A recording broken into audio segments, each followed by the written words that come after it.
Shalom, Horas, selamat pagi. Semoga kita dalam keadaan sehat.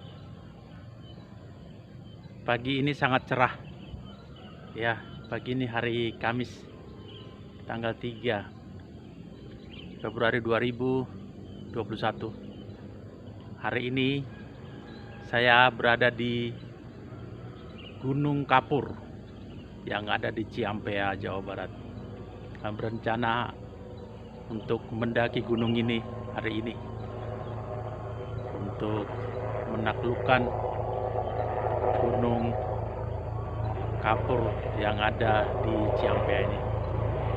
Sebelumnya saya ingin membagikan firman Tuhan. Firman Tuhan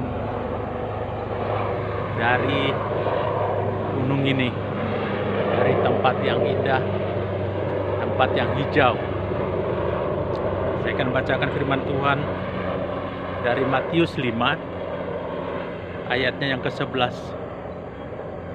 Berbahagialah kamu jika karena aku kamu dicela dan dianiaya, dan kepadamu difitnahkan segala yang jahat.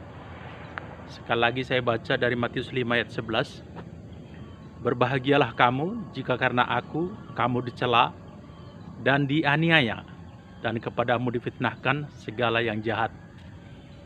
Ini adalah ucapan Yesus di bukit yang terkenal dengan khotbah di bukit.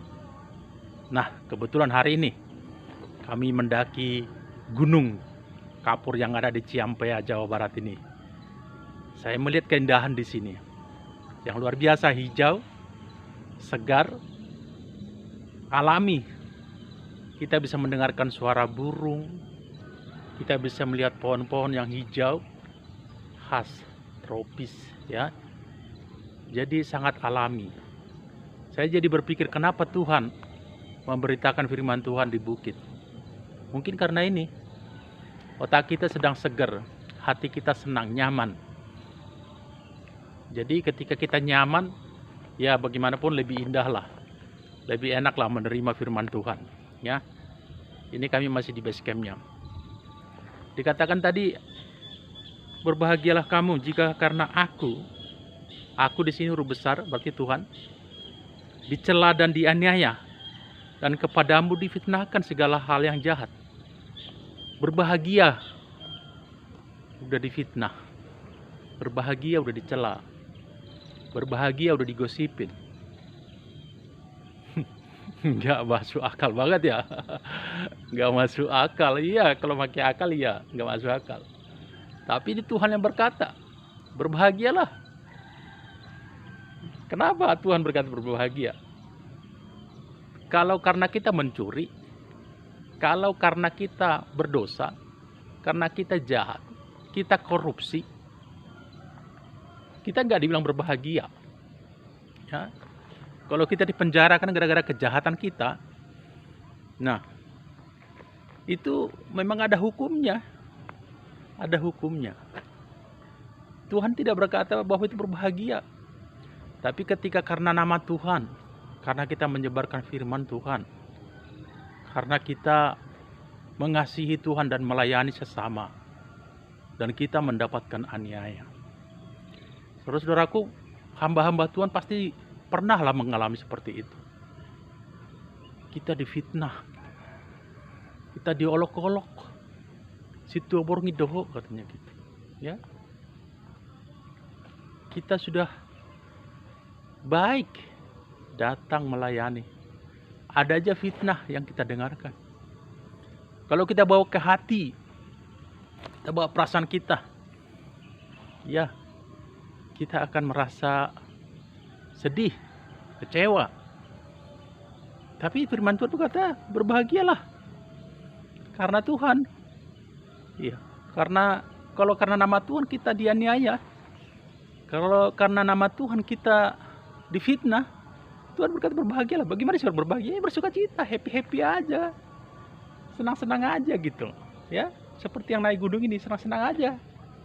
Kita nanti akan mendaki ke atas sana, ke bukit sana. sampai ke puncak. Di sini ada 3 puncak. Ada namanya, yang ini namanya batu puncak, batu roti.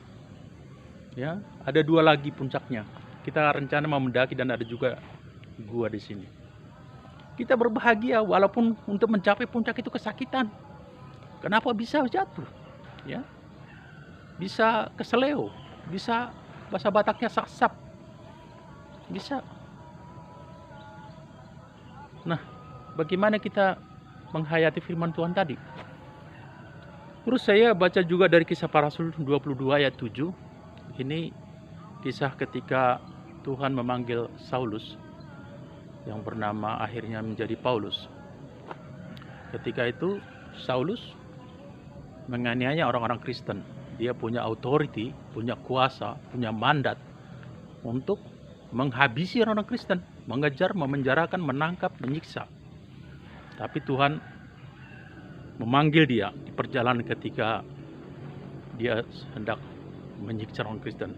Dengan firman Tuhan, Saulus, ini kata Tuhan ya, Saulus, Saulus, mengapakah engkau menganiaya aku?